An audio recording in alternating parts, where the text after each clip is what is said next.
시편 9편입니다. 시편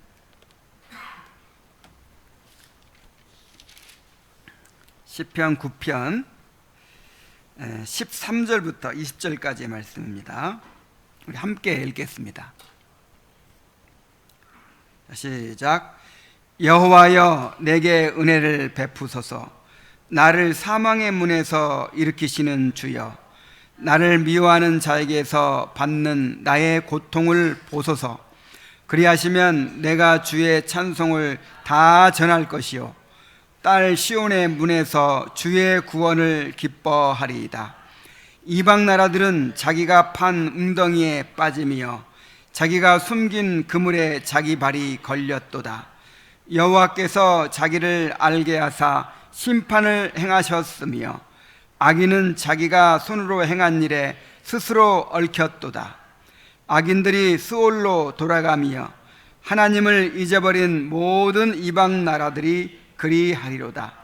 궁핍한 자가 항상 잃어버림을 당하지 아니하며 가난한 자들이 영원히 실망하지 아니하리로다. 여호와여, 일어나사 인생으로 승리를 얻지 못하게 하시며 이방 나라들이 주 앞에서 심판을 받게 하소서. 여호와여, 그들을 두렵게 하시며 이방 나라들이 자기는 인생일 뿐인 줄을 알게 하소서. 아멘. 다윗은 지금 절망과 고통 가운데서 하나님의 도우심을 구하고 있습니다. 그런데 이러한 기도를 우리가 지난주에 살펴봤던 대로 감사와 찬양으로 시작하고 있다는 것이 정말 놀랍습니다. 이에 대하여 칼빈은 이렇게 주석에서 설명을 했습니다. 잘 들어보세요. 다윗이 본 시편을 이런 방법으로 시작하는 것은, 다시 말해서 이제 은혜를 간구하는 기도인데 찬양과 감사로 시작하는 이유는 하나님께서 현재 재난에 처해 있는 자신에게 도움을 베풀도록 유도하는 뜻에서이다.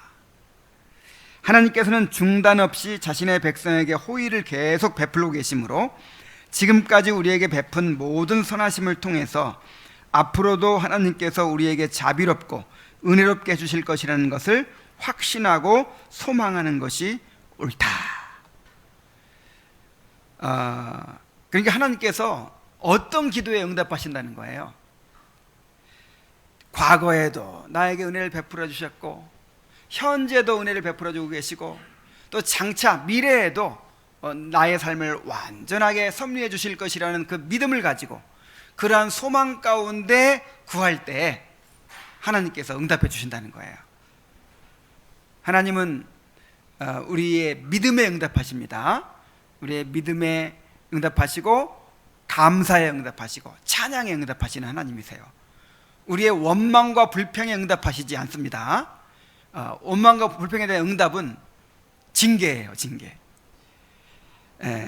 그래서 그 칼빈이 이렇게 재밌는 표현을 썼어요.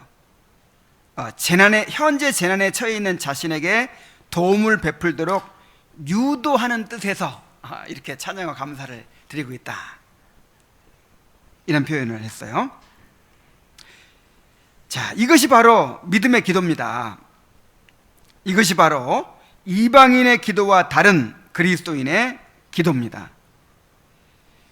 하나님을 믿는 사람들은 어떠한 고통과 절망적인 상황에서도 하나님의 하나님 되심을 바라보고 하나님께서 지난날 어떻게 인도해 오셨는지를 돌아보고 그리고 하나님의 변치 않는 언약을 붙잡고 믿음으로 기도합니다.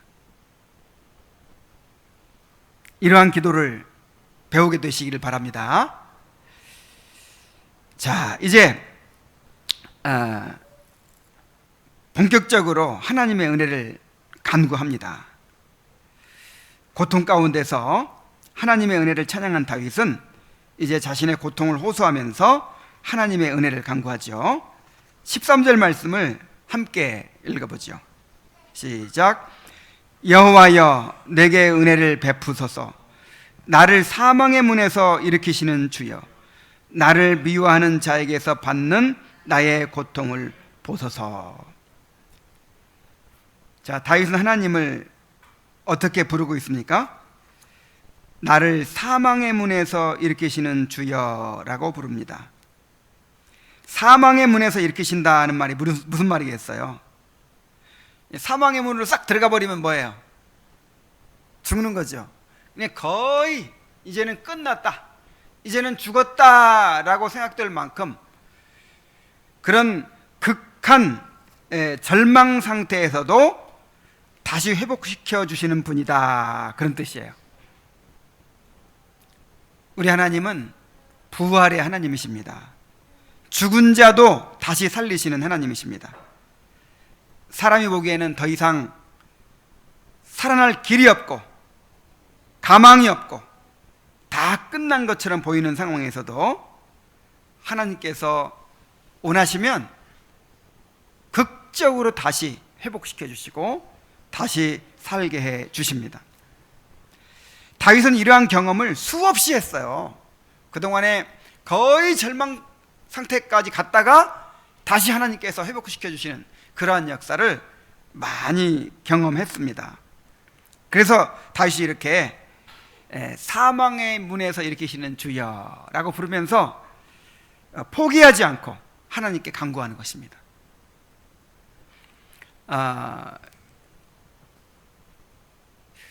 여러분도 그런 경험들이 있죠? 이제는 더 이상 길이 없구나, 이제는 끝이구나, 이런 낙심과 절망에 빠져 있었는데 하나님께서 우리가 알지 못하던 크고 놀라운 길을 여시고 우리를 구원해 주신 그런 기억들이 있을 것입니다. 그래서 우리에게도 하나님은 어떤 하나님이세요? 사망의 문에서 일으키시는 하나님이십니다. 사망의 문에서도 우리를 일으키신다라는 사실을 항상 기억하시고 포기하지 않고 하나님의 은혜를 구하시기 바랍니다. 자, 그럼 다윗이 무엇이라고 간구합니까? 나를 미워하는 자에게서 받는 나의 고통을 보소서, 이렇게 기도합니다.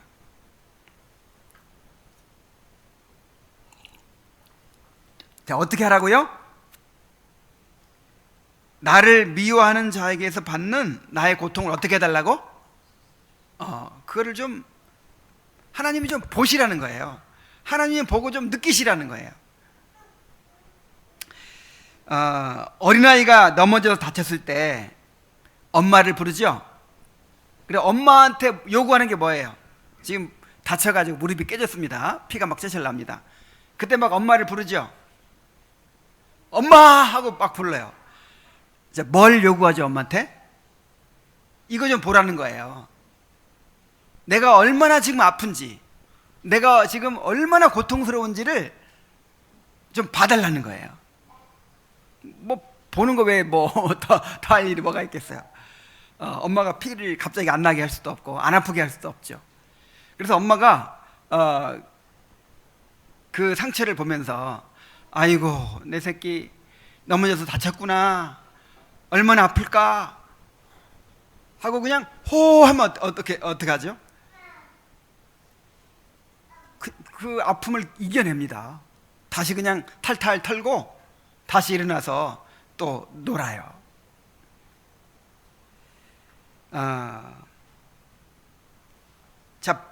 그런 것처럼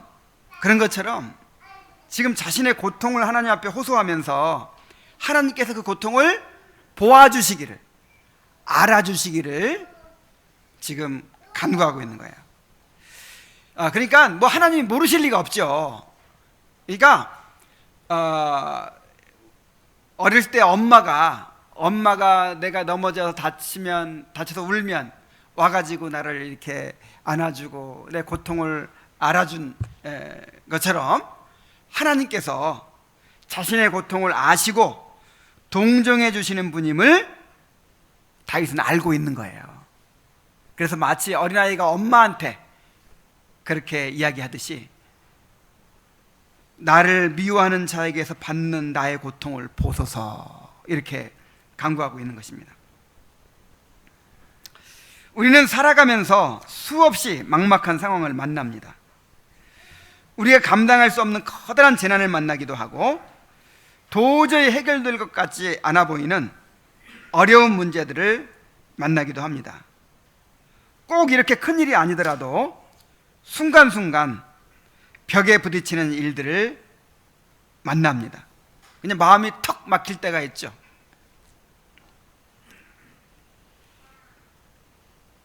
자, 그럴 때 우리의 고통과 어려움을 바라보시고 우리를 불쌍히 여겨주시는 하나님을 바라보아야 합니다. 우리를 사망의 문에서 일으키시는 우리 하나님을 바라보아야 합니다. 그리고 그 하나님께 간구해야 합니다. 나의 고통을 보소서. 자, 그런데 우리는 문제가 해결될 수 있는 방법이 보이고 길이 있어야 기도하는 경향이 있어요. 아, 이렇게 하면 되겠구나. 아, 이렇게 하면 되겠구나. 이렇게 이제 방법들이 막 보일 때는 그 방법을 위해서 막 기도합니다. 그런데 이거는 아무런 길이 안 보이는 거예요. 방법이 없는 거예요.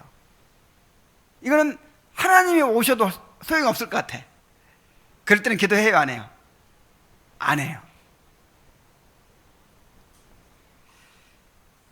기도해봐야 해결될 길도 없어 보일 때는 아예 기도할 생각을 안 합니다. 왜냐하면 그런 문제 가지고 괜히 씨름하면요, 좌절감만 느끼고 마음만 힘들어져요. 그러니까 아예 그냥 그런 문제는 가지고 고민하려고도 하지도 않고 하나님께 이렇게 기도할 생각을 안 하는 거예요. 그래서 이러한 마음의 괴로움이 하나님과의 관계를 멀어지게 만듭니다. 여러분 분명히 경험하죠? 그러니까 우리가 세상을 사랑하고 뭐 마음의 욕심을 가지고 그 악한 욕망을 품고 이런 것만 하나님과 멀어지게 하는 게 아니에요. 우리 마음의 괴로움, 우리 마음의 염려, 번민, 이런 것들이 하나님과 우리 사이를 멀어지게 만듭니다. 그리고 다른 방법으로 위로받으려고 하게 되면서 죄에 빠지게 되는 거예요. 그러니까 이 세상의 염려도 술 취함과 방탕함과 똑같은 수준으로 놓고 우리를 영적으로 잠들게 하는 것이라 이렇게 주님께서 말씀하셨잖아요.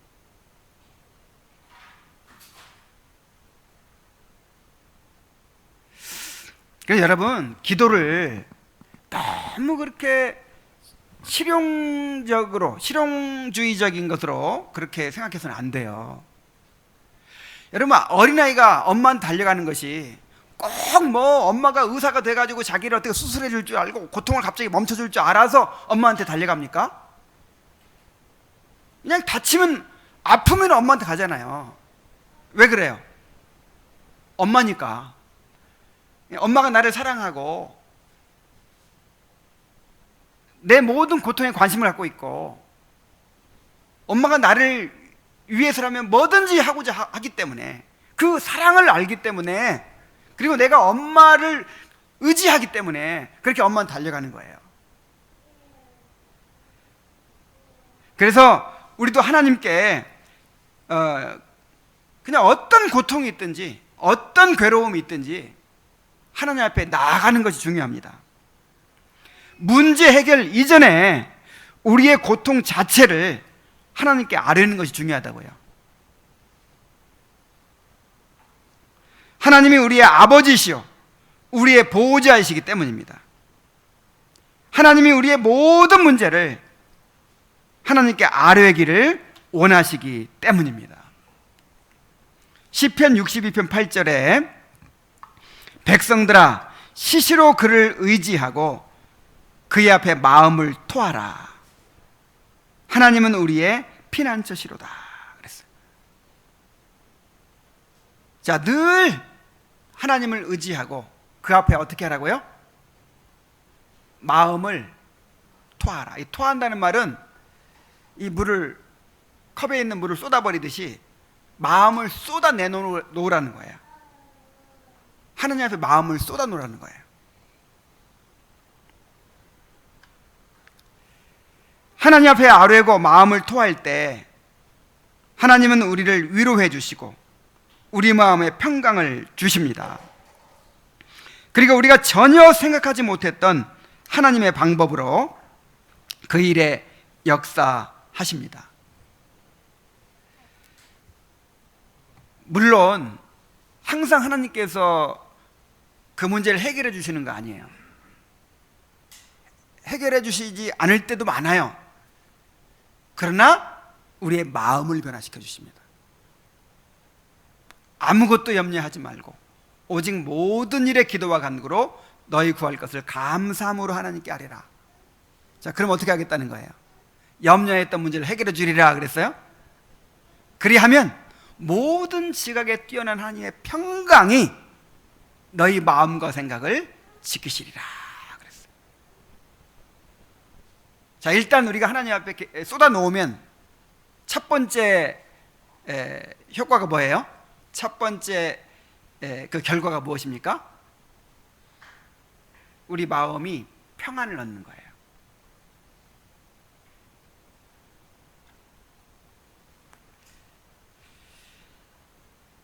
모든 지각에 뛰어난 하나님의 평강. 그러니까 우리는 이건 기도해봐야 방법이 없어. 그리고 답이 뻔해. 나보고 용서하라고 할 거야. 틀림없이 나보고 그냥 내려놓으라고 할 것이 틀림없어. 난 근데 그러고 싶지 않아. 자, 이런 식으로 되면 기도 안 하죠. 기도 안 하고 그냥 어떻게 넘어가려고 합니다. 늘 마음에는 짐이 있고 부담이 있고 괴로우면서도 기도 안 해요. 그래서 염려와 괴로움이 하나님과 우리 사이를 멀어지게 만든다는 거예요. 기도하지 않으면.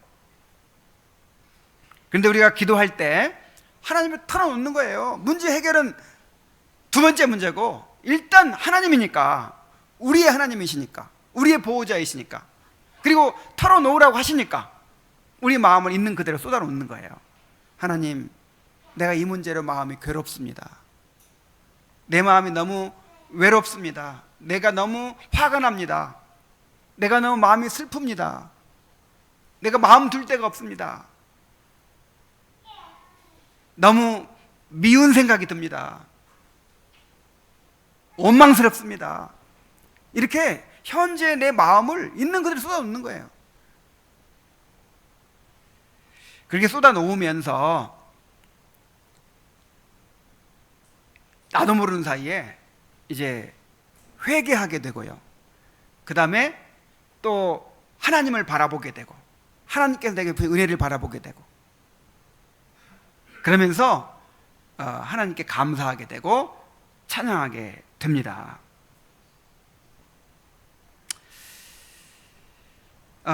저는 우리 성도들이 이 기도를 꼭 좀 배웠으면 좋겠어요. 나는 우리 자녀들이 이 기도를 꼭 좀 배웠으면 좋겠어요.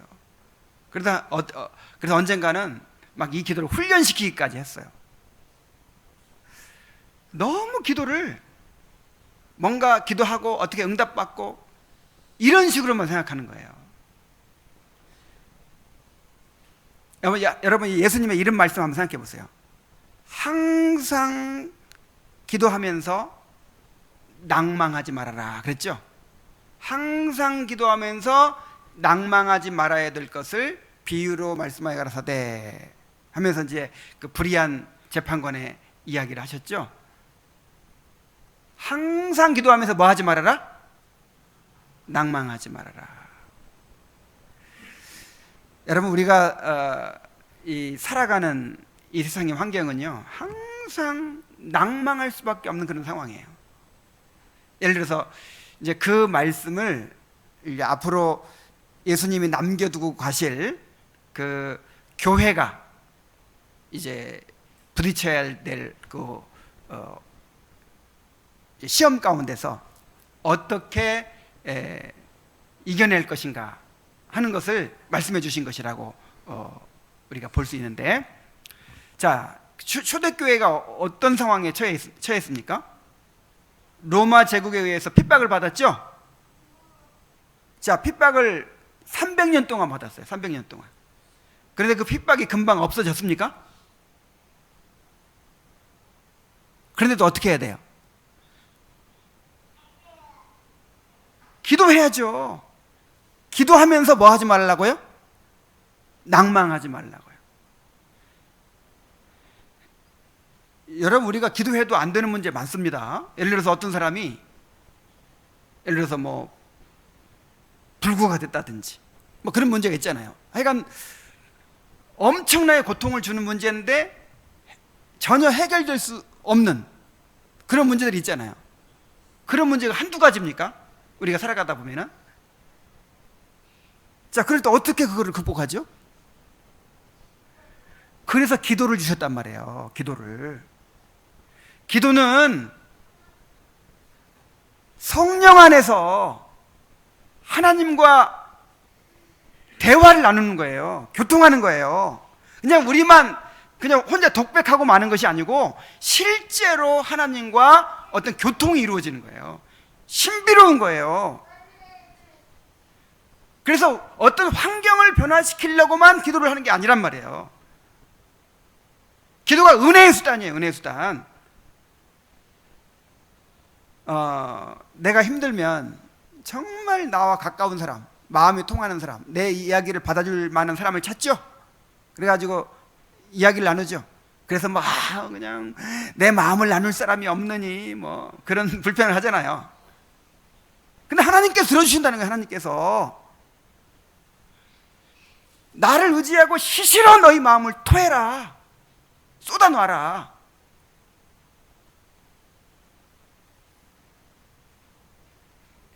근데 하나님께 쏟아놓지 않는 이유가 뭐죠? 그만큼 하나님과의 관계가 멀다는 것입니다. 우리가 힘들 때 별로 관계가 깊지 않은 사람한테 가서 내가 이렇게 힘듭니다 하고 쏟아놓을 수 있어요?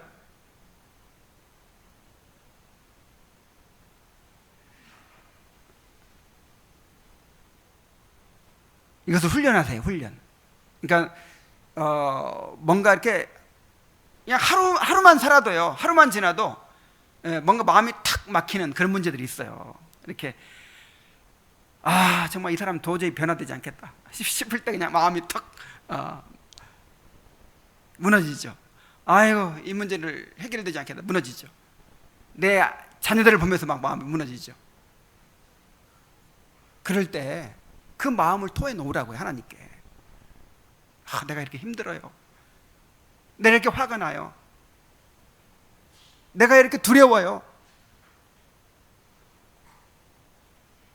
이런 기도를 모르는 사람, 할 줄 모르는 사람들이 많아요. 그래서 우리가 시편을 통해서 기도를 배워야 되는 거예요. 기도를. 정말 이런 기도를 배우게 되시길 바랍니다. 정말 하나님과 그렇게 내가 힘들 때 모든 것을 나눌 수 있는 그런 관계가 되시기 바랍니다. 그래서 어떨 때는요, 마음에 어떤 고통이 딱 왔을 때, 막 좌절감이 들고 그럴 때 한편으로 회심의 미소를 지어요. 기도할 거리가 생겼다. 얘 또 하나님께 말씀드릴 거리가 생겼다. 그럴 때 진짜 기도가 되거든요. 여러분 경험해 보셨죠? 그냥 마음이 아프고 답답하고 그냥 힘들 때 오히려 그 하나님 앞에 마음을 다 쏟아놓으면서 그 모든 지각에 뛰어난 하나님의 평강을 경험하고 하나님을 다시 바라보게 되고 이런 것을 맛본 사람들은요, 그를 기도의 기회로 이야기해요. 기도의 기회로.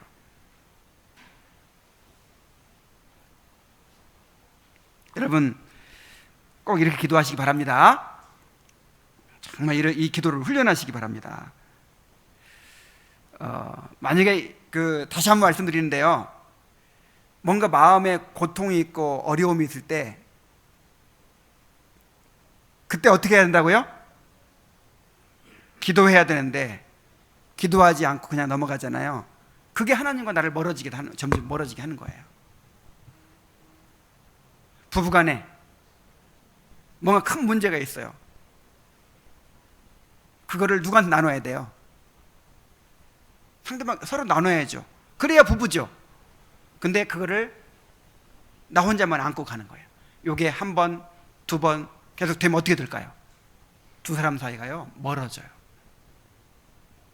뭔가 마음이 나누어지지 않는, 통하지 않는 그런 관계가 돼요.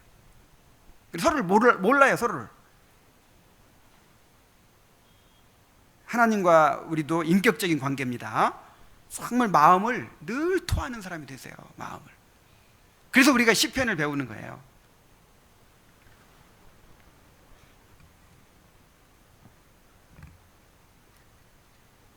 그래서 어떤 문제에 빠져 있든지 하나님께 아뢰고 토할 줄 아는 사람은요, 절대로 넘어지지 않습니다.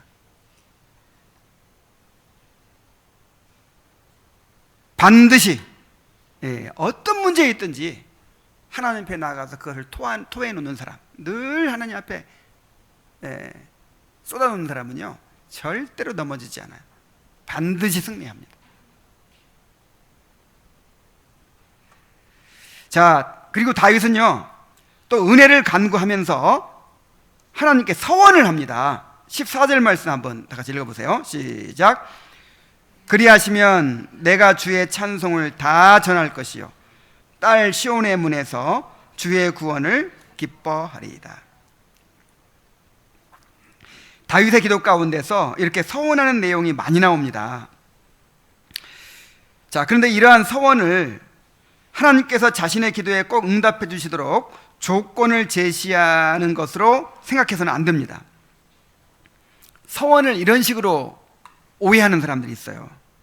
하나님, 저에게 1억을 주시면 5천만 원을 하나님께 바치겠습니다. 그러면 하나님 입장에서 이익이잖아요. 야, 내가 1억 주면 5천 내가 먹겠다. 그럼 1억 줘야겠다. 여러분, 이렇게 하나님을 조종하기 위해서 그렇게 조건을 제시하는 것이 서원이다, 이렇게 오해하는 사람들이 많아요.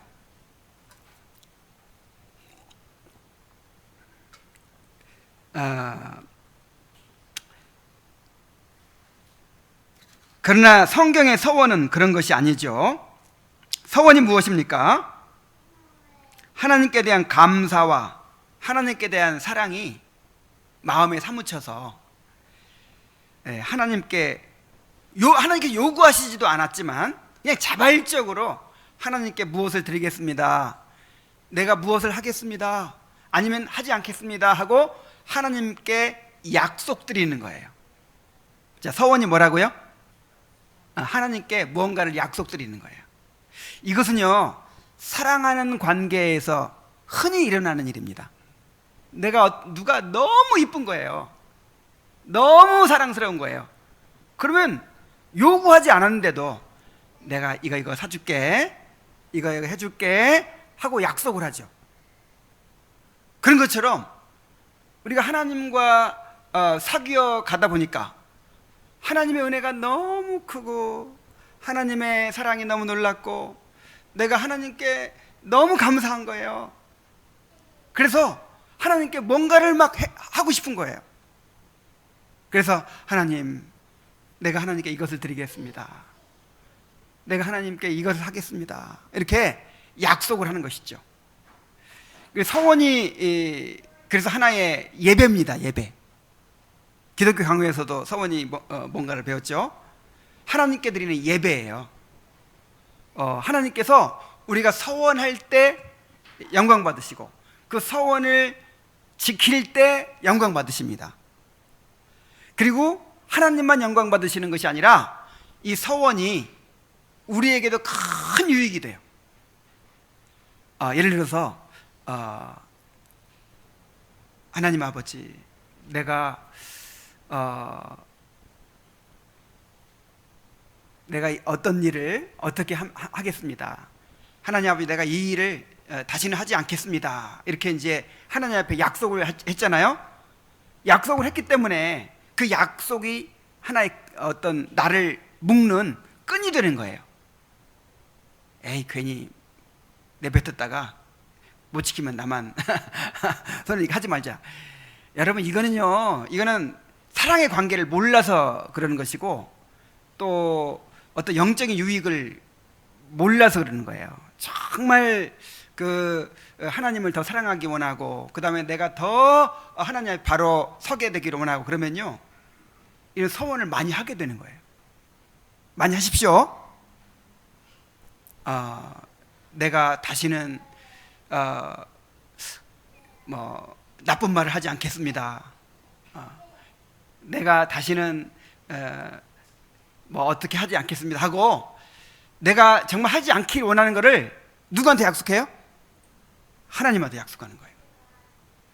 지키지도 못할 거는 안 되겠지만 내가 지킬 수 있는 것을 하나님이 약속하면 그것 때문에 하나님께서 영광 받으시고 또 내 삶도 그것 때문에 지켜진다 이 말이에요.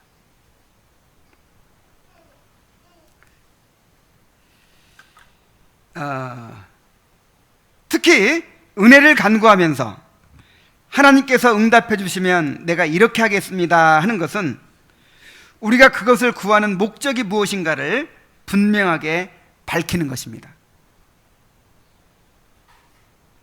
여러분,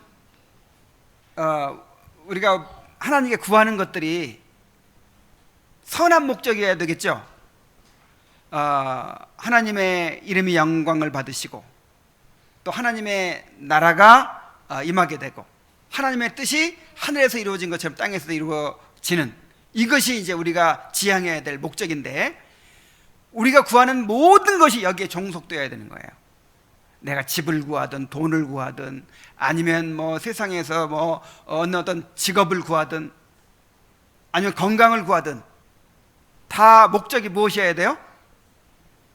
그의 나라와 그의 의를 구하는 것이어야 돼요. 그렇지 않으면 그건 잘못된 기도인 거예요. 내가 왜 건강해야 되죠? 건강해가지고 더 많이 놀러 다니고 더 재밌게 살려고 건강해야 돼요? 건강해야 더 많이 섬기죠. 건강해야 더 많이 주님을 섬길 수 있잖아요. 그래서 그 목적으로 건강하게 해달라고 기도해야 되는 거예요. 그래서 하나님께서 내게 이렇게 은혜를 주시면 내가 어떻게 하겠습니다 이런 서원은요 바로 그러한 목적을 분명히 하는 것이라 이 말이에요.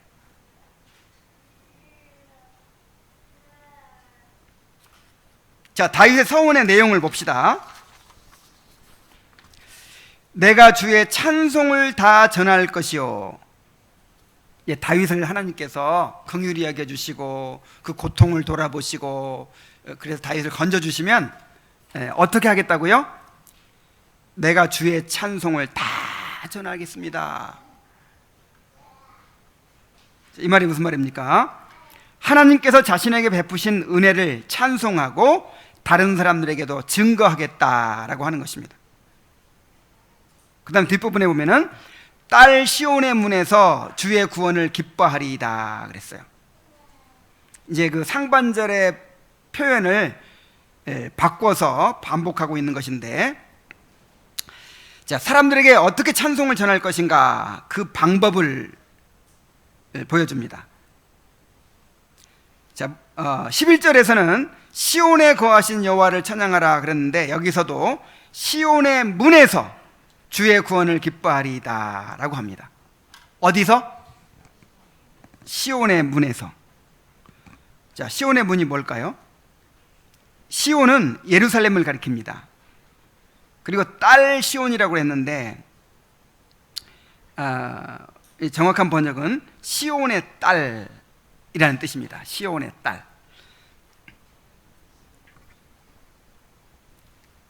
바로 예루살렘 성전을 가리키죠. 예루살렘 성전을 시온의 딸이라 이렇게 표현을 했어요.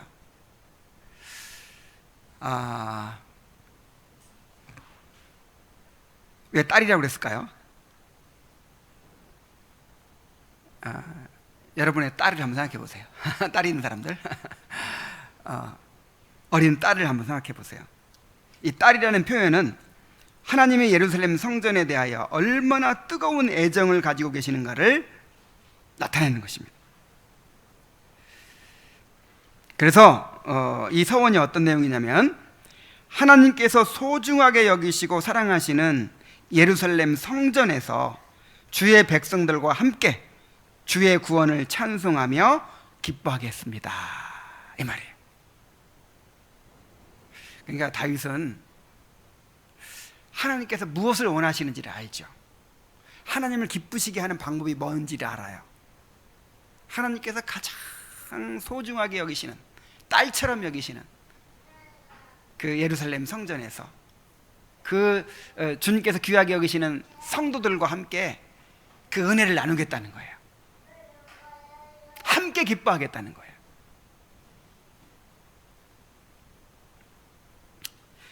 은혜 받은 자들이 어떻게 하나님께 감사해야 하는가를 잘 보여줍니다. 자, 오늘날 시온의 문이 어디예요? 오늘 하나님의 성전이 어디입니까? 바로 이 교회가 삼위 하나님이 거하시는 성전입니다. 교회는 그리스도의 사랑받는 신부요, 그리스도께서 자신의 몸처럼 아끼시는 곳입니다. 하나님은 이 교회를 통해서 자신을 드러내시고 우리와 교제하십니다. 그러므로 우리의 감사가 어떻게 표현이 되어야 할까요? 하나님의 구원에 대한 우리의 감사가 교회를 통해서, 교회 안에서 표현되어야 합니다. 교회를 사랑하고 함께 교회를 이루고 있는 지체들을 사랑하고 섬기는 것으로 드러나게 되어야 한다, 이 말이에요.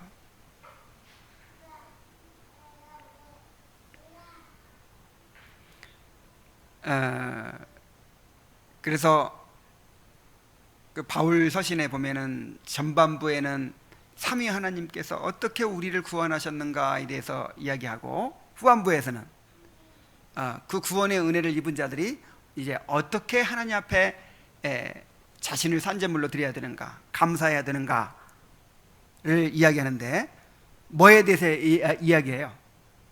교회에 대해서 이야기하잖아요. 어떻게 교회 안에서 지체의 삶을 살아갈 것인가, 하나님의 성전된 교회, 그리스도의 몸된 교회, 그리스도 신부된 교회를 어떻게 사랑하고 섬길 것인가, 이것에 대해서 이야기하잖아요.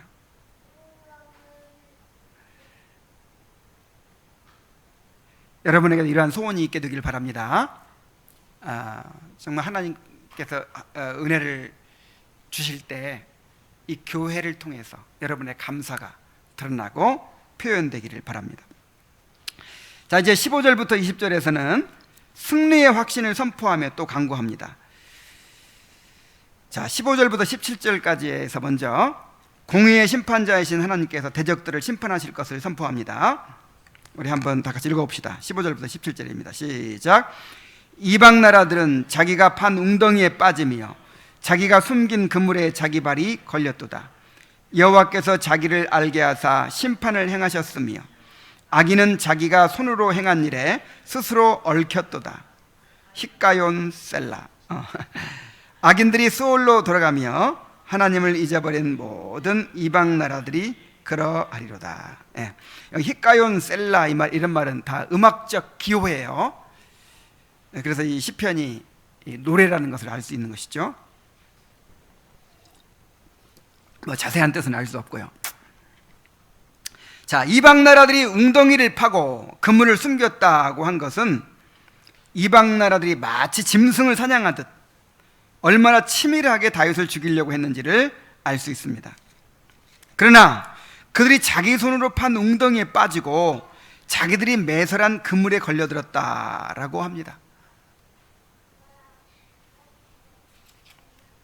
마귀가 예수님을 십자가에 못 박았죠. 인류의 구세주인 예수님을 없애버리면 이제 예수님의 구속사역도 실패할 것으로 생각하고 마귀가 예수님을 십자가에 못 박았어요. 그런데 어떻게 됐습니까? 마귀가 십자가에 못 박은 그 일을 통해서 마귀의 권세가 깨져버렸어요. 마귀의 머리가 깨져버렸어요. 머리가.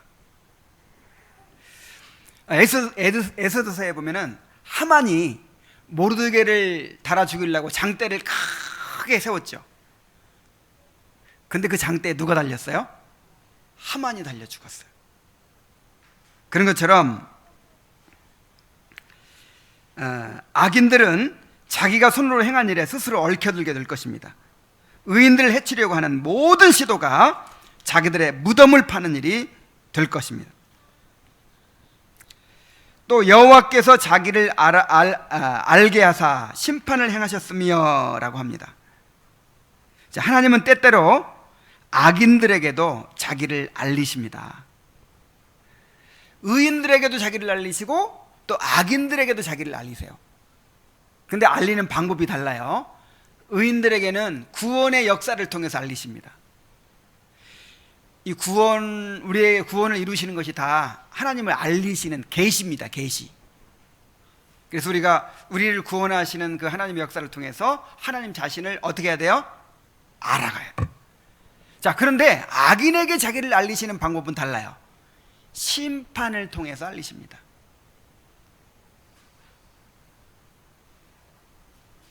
출애굽기 14장 18절에 오면은 내가 바로와 그 병거와 마병으로 인하여 영광을 얻을 때에야 애굽 사람들이 나를 여호와인 줄 알리라 그랬어요.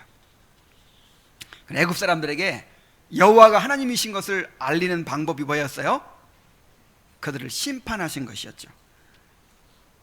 자, 그리하여 악인들은 스올로 돌아갈 것이라고 말합니다. 스올은 죽음, 무덤을 뜻하는 말로서 신약에서는 지옥으로 번역되었어요. 악인들은 결국 어디로 들어갑니까? 지옥에 들어가게 됩니다. 하나님을 잊어버린 모든 이방 나라들을 다 지옥에 던져 넣으실 것이라고 말하는 것입니다. 우리는 악인들이 번성하고 의인들이 고난을 받는 것을 보면서 정말 마음이 상할 때가 많습니다. 그러나 잠시 악인들이 번영하는 것처럼 보이지만 결국 그들은 모두 멸망하여 영원한 지옥불에 떨어지게 될 것입니다. 그러니까 악인들이 의인을 막 이렇게 핍박하고 그럴 때 의인들은 계속해서 그렇게 고통을 받는데 악인들은 막 번성하죠. 그 자체가 의인들에게는 구원의 증거가 되고 악인들에게는 멸망의 증거가 된다 그랬어요. 그 자체가. 원래 의인들은 의를 위하여 박해를 받게 되어 있잖아요. 그러니까 구원의 증거죠. 그리고 의인들을 박해하는 걸로 봐서, 그리고 악을 행하면서 잘 되는 걸로 봐서 틀림없이 어디 갈 사람들이다? 지옥 갈 사람들이다 하는 것을 알 수 있는 거예요.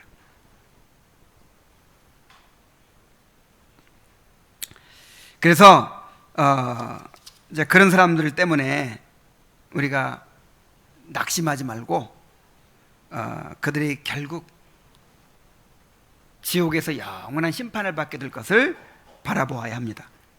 자, 칼빈은 주석에서 이렇게 얘기했어요. 그러므로 악인들이 도무지 두려워하지 않는 가운데 하늘 높은 줄 모르고 날아다니는 것을 보더라도 그들에게 준비되어 있는 무덤을 신앙의 눈을 통하여 바라보도록 하자. 그리고 하나님의 손길이 비록 우리 눈에는 안 보이지만 아주 가까이 있어서 그들이 하늘까지 닿겠다는 심산으로 달려가는 그들의 길을 뒤바꿔 놓으며 순식간에 그들이 지옥에 떨어지게 만들 것이라는 점을 확신하도록 하자 그랬어요. 그러니까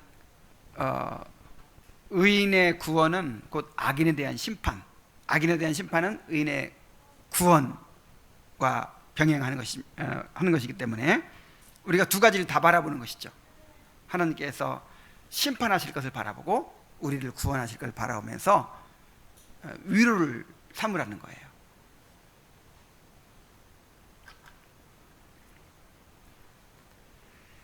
하나님은 고난당하는 의인들은 결코 잊지 않으시고 돌보실 것입니다.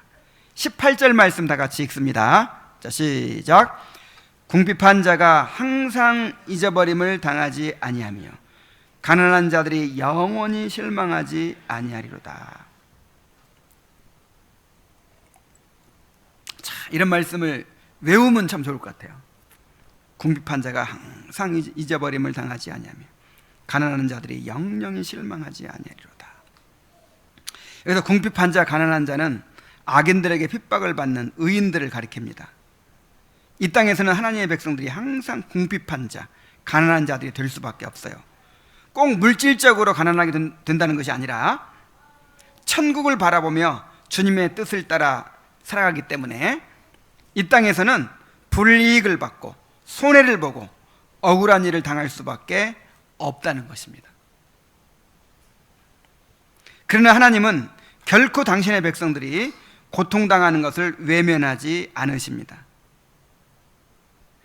자, 이스라엘 백성들이 수백 년간 애굽의 압제에 시달릴 때에는 마치 하나님이 버려두신 것처럼 보였을 것입니다. 그러나 그때에도 하나님께서 그들과 함께하고 계셨습니다. 저는 이 부분을 읽을 때마다 참 그렇게 은혜가 돼요. 이번 주에 읽었죠. 출애굽기 3장 7절로 8절 말씀 한번 찾아보세요. 출애굽기 3장 7절로 8절.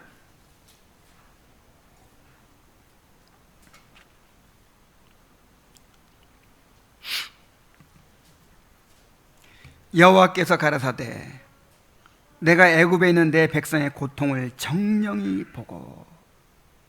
자, 뭐라고 그랬어요? 이 동사들을 한번 다 동그라미 한번 쳐보세요. 내 애굽에 있는 내 백성의 고통을 내가 정령이 보았다. 아까 다윗이 뭐라고 간구했어요? 나를 미워하는 자들에게 당하는 고통을 보소서 그랬죠. 근데 하나님이 지금 어떻게 했다고 했어요?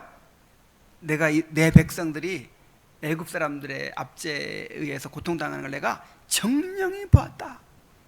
보고 있다. 또 그들이 그 간역자로 인하여 부르짐을 듣고 그랬어요. 여러분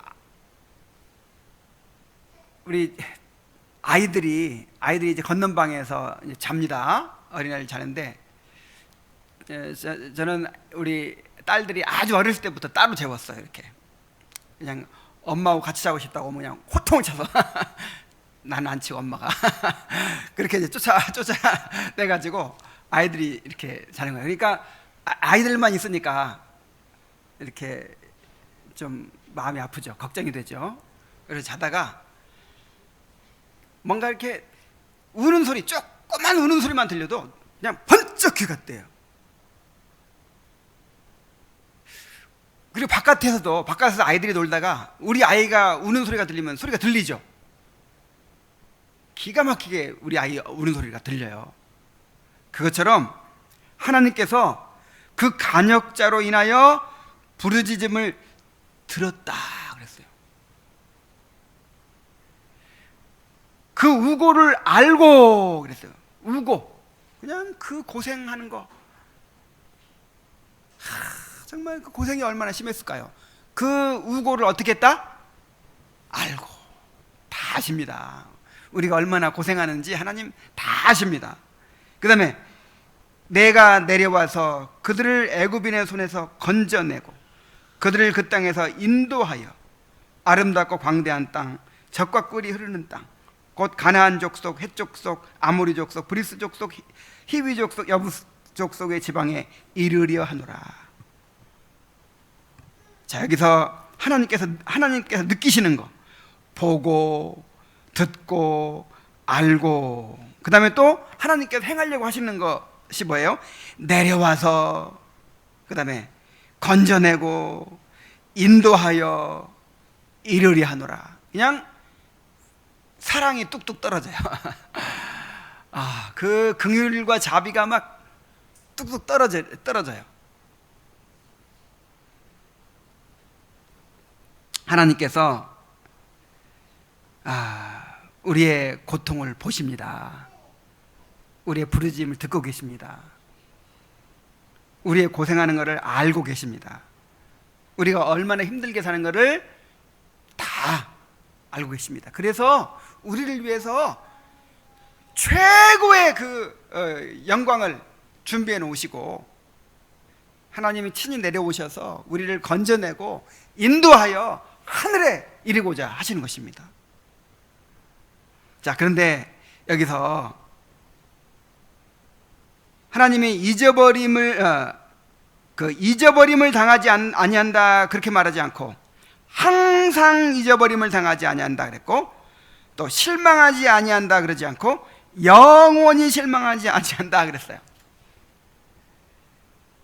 여러분, 우리는 항상 잊어버림을 당하지 않을 것입니다. 그리고 영원히 실망하지 않을 것입니다. 근데 이 말에는 어떤 의미가 포함되어 있냐면 잊어버림을 당할 때가 있다. 잊어버림을 당할 때가 있는 것처럼 보일 때가 있다. 그 다음에 실망할 때가 있다.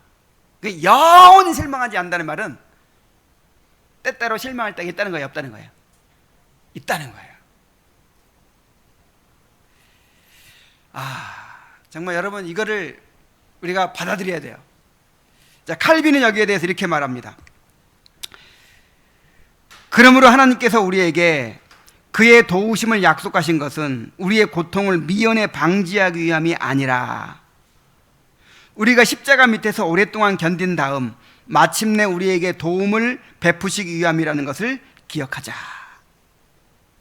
그러니까 그냥 전혀 고통도 당하지 않도록 그렇게 하신다는 게 뜻이 아니라는 이 말이죠.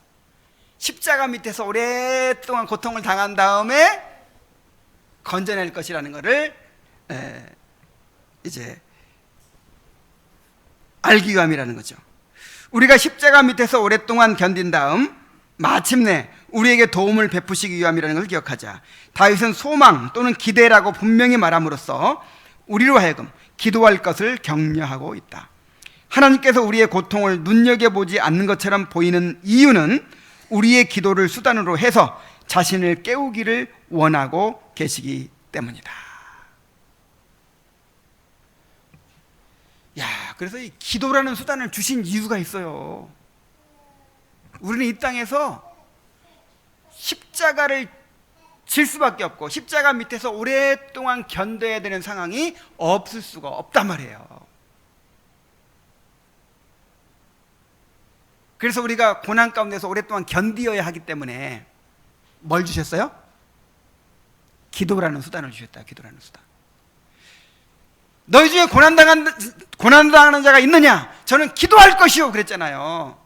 아무것도 염려하지 말고 오직 모든 일에 기도와 간구로 너희 구할 것을 감사함으로 하나님께 아뢰라 그랬잖아요. 시시로 저를 의지하고 마음을 토하라 그랬잖아요. 여러분, 이 땅에서는 우리가 고난을 당할 수밖에 없기 때문에 기도라는 수단을 주셨다고요. 기도해야 돼요. 기도. 그래, 기도를 통해서 하나님을 깨우라는 거예요. 이게 이제 우리가 알아듣기 쉽게 하는 표현이에요. 하나님 항상 깨어 계시죠. 항상 바라보고 계시죠. 그래서 마치 하나님이 잊어버린 것처럼 느껴질 때, 마치 내가 버려진 것처럼 느껴질 때가 있다는 거예요, 없다는 거예요? 있어요. 그때 기도를 통해서 하나님을 깨우라는 거예요. 하나님이 잠들어 계신다는 뜻이 아니고 기도를 통해서 이겨내라는 거예요. 기도를 통해서.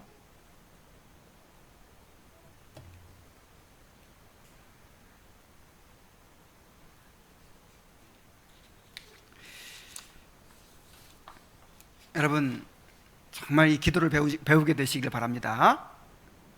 정말 기도하도록 돼 있어요. 항상 기도하면서 낭망하지 않는 삶을 살기를 하나님께서 원하십니다. 어쩔 수 없이 우리는 이 땅에서 하나님이 고난 다 면제해 주시지 않는다니까요. 십자가 밑에서 오랫동안 견딘 다음에 건져주신다니까요. 그동안 우리가 기도함으로써 우리가 그것을 이겨내고 또 그 고통을 통해서 우리를 빚어가시는 그 하나님의 손길을 우리가 누리게 되는 것입니다. 이제 다윗은 마지막으로 원수들을 심판해 주실 것을 간구합니다. 우리 19절부터 20절까지 한번 읽어보겠습니다. 시작. 여호와여 일어나사 인생으로 승리를 얻지 못하게 하시며 이방 나라들이 주 앞에서 심판을 받게 하소서. 여호와여 그들을 두렵게 하시며 이방 나라들이 자기는 인생일 뿐임을 알게 하소서. 자, 인생으로 승리를 얻지 못하게 하시며 이방 나라들이 주 앞에서 심판을 받게 하소서라고 하죠. 이 본문에서 인생이라는 말은 인간을 나타내는 여러 가지 단어들 가운데 필연적으로 죽음을 피할 수 없는 인간, 병약하고 깨어지기 쉬운 연약한 인간을 나타내는데 쓰이는 말입니다. 그래서 이 인생이라는 단어를 여호와와 대조시키고 있어요. 앞으로 불과 몇십 년도 살지 못할 사람들이 분수를 알지 못하고 자신의 힘을 자랑하며 하나님의 뜻을 거슬러 하나님의 백성들을 핍박하고 있습니다. 이대로 계속 놔두면 하늘 높은 줄 모르고 마음을 높이고 의수될 것입니다. 그러므로 하나님께서는 그들을 심판하셔서 그들의 교만을 낮춰주시도록 간구하고 있는 것입니다. 또 그들을 두렵게 하시며 라고 했는데, 이 말을 직역하면 그들을 공포에 쳐 넣으시옵소서가 됩니다. 그리하여 이방 나라들이 자기는 인생뿐인 줄을 알게 해달라고 합니다. 자, 어리석은 자들은 하나님의 진노의 손에 얻어맞고 나서야 비로소 자신의 위치를 깨닫게 됩니다. 근데 이보다 더 어리석은 자들은 그렇게 매를 맞으면서도, 그렇게 하나님의 진노를 당하면서도 하나님 앞에 자신이 얼마나 초라한 존재인지를 깨닫지 못하고 끝까지 고집을 피우는 거예요. 바로처럼. 이야, 정말 인간이 얼마나 어리석은지 보세요. 하나님이 살짝만 건드려도 그냥 죽을 인생인데, 하나님의 뜻을 알면서도 그렇게 고집을 피우고 자기 뜻을 꺾지 않습니다. 그러나 지혜로운 자는 심판을 당하기 전에 하나님 앞에 스스로 겸비하게 자기를 낮춥니다. 그래서 우리가 자기 분수를 알지 못하고 날뛰는 사람들을 보면서 흑암과 무지 가운데 거하던 우리를 하나님께서 부르셔서 인생의 죄악됨과 연약함을 깨닫게 하시고 크신 하나님을 알고 경외하게 하신 하나님께 감사해야 합니다. 자, 이제 결론을 맺습니다. 여러분, 시편을 통해서 기도를 배우게 되시길 바랍니다. 특히 고난 가운데서 어떻게 기도해야 될지를 배우게 되시길 바랍니다. 고난 가운데서 부르는 찬송을 배우게 되시길 바랍니다. 고통과 절망이 마음을 짓누르게 될 때, 거의 사망에 이를 정도로 절박한 위기 가운데서도 진심으로 감사하며 하나님을 찬양하겠다고 했던 다윗을 기억하십시오. 하나님께 기도하면 사자굴에 던져질 것이라는 왕의 조서에 어인 찍힌 것을 알고도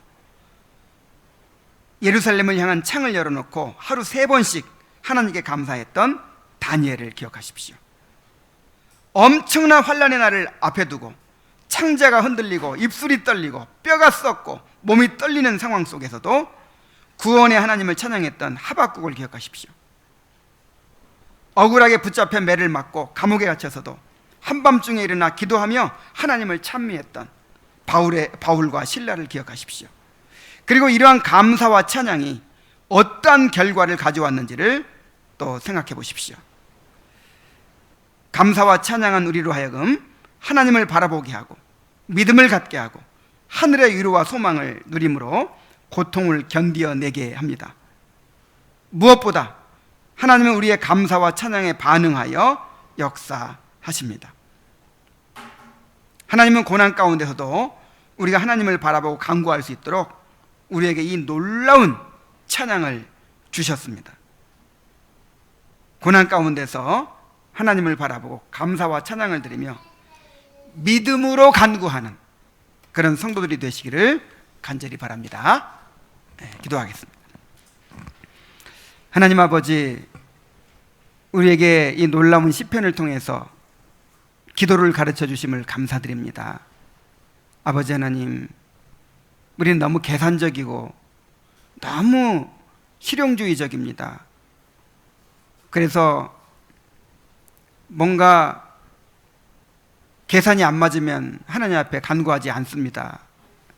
주여, 우리의 사랑 없음과 참으로 우리의 교만을 용서하여 주시옵소서.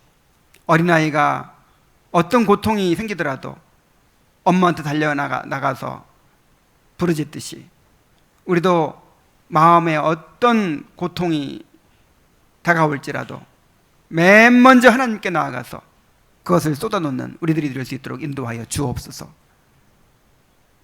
하나님 앞에 감사와 찬양을 통해서 믿음으로 간구하게 하여 주옵소서.